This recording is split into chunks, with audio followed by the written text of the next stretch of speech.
நல்லா இருக்குமாயா அப்படின்னாங்க. என் தலையில சம்மட்டியை வச்சு டொங்கு டொங்கு டொங்கு டொங்குன்னு அடிச்ச மாதிரி இருந்துச்சு. நான் 2 நாள் கழிச்சு அங்க நடத்த வேண்டிய ஜெபத்தை நடத்த வேண்டாம் என்று முடிவு செஞ்சுட்டேன்.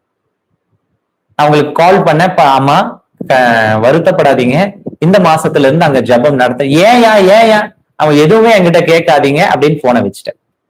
வச்சுட்டு இப்ப நான் ஏன் அவங்க கூட சண்டை போடணும்? நான் ஆண்டவர்கிட்ட சண்டை போட்டேன்.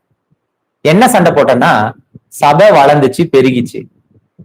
ஆனா அந்த சபை மூடும்படிக்கா அந்த சபைக்குள்ள யார் வரணும்னு இப்ப யார் ஆண்டவரை நிர்ணயிக்கிறது? நீங்க தரித்திரனையும் ஏழையையும் பாவியையும் ரட்சிக்க வந்தவர். நீங்க எந்த கேஸ்ட பார்த்து வரலையே, எந்த ஜாதி ஜனம் அது கூட்டத்தை பார்த்து வரலையே. ஆனா இன்னைக்கு இருக்கிற மக்களுக்குள்ள அந்த எண்ணம் இருக்கே,